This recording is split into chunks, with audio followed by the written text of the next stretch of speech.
Hello friends, स्वागत है एक बार फिर से आप सभी का हमारे यूट्यूब चैनल आई सीरीज में। तो आज मैं आप लोगों के लिए लेकर आया हूँ हिस्ट्री के टॉप 15 क्वेश्चन जो कि बहुत ही इम्पोर्टेंट हैं।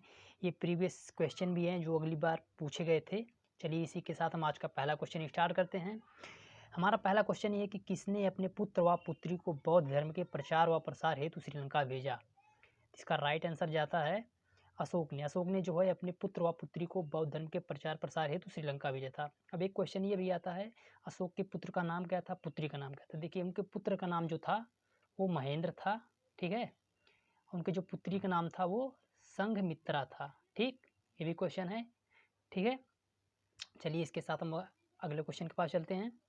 हमारा अगला क्वेश्चन ये है कि कौटिल्य द्वारा रचित अर्थशास्त्र कितने अभिकरणों में विभाजित है। ये जो कौटिल्य ने अर्थशास्त्र लिखा था ये कितने अभिकरणों में विभाजित है। तो ये जो है 15 अभिकरणों में विभाजित है, ठीक है। चलिए अगले क्वेश्चन के पास चलते हैं। हमारा अगला क्वेश्चन है अशोक का अभिलेख भारत के अलावा किस अन्य स्थान पर भी पाया जाता है। ये जो अशोक का अभिलेख है भारत के अलावा जो है अफगानिस्तान में पाया जाता है, ठीक। कहाँ पर पाया जाता है, अफगानिस्तान में। चलिए हम अपने अगले क्वेश्चन के पास चलते हैं। हमारा अगला क्वेश्चन ये है कि किस शिलालेख में अशोक ने घोषणा की सभी मनुष्य मेरे बच्चे हैं। वेरी मोस्ट इंपॉर्टेंट क्वेश्चन है, इसको नोट कर ले।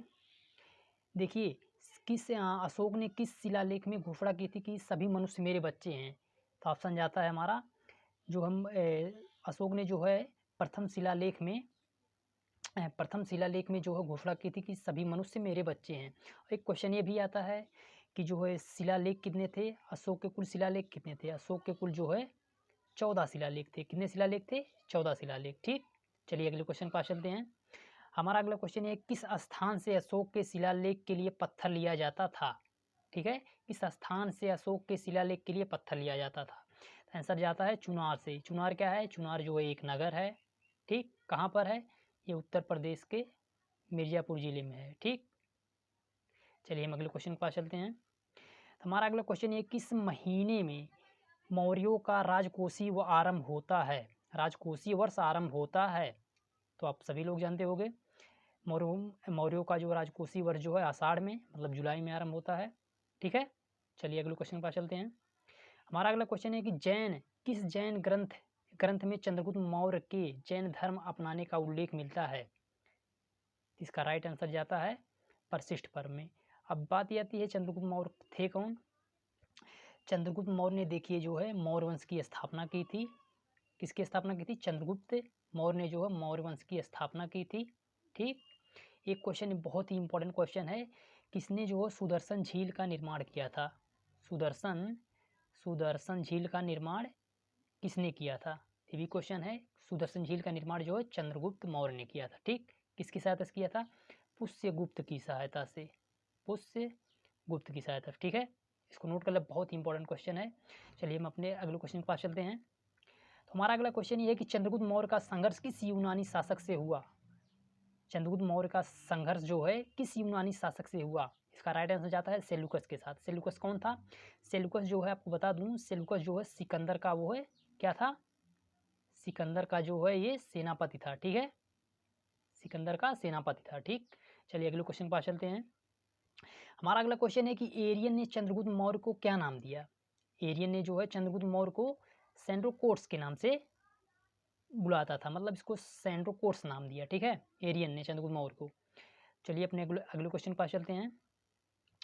अगला क्वेश्चन हमारा ये है कि किस ग्रंथ में चंद्रगुप्त मौर्य के लिए कुलहीन का प्रयोग किया गया है।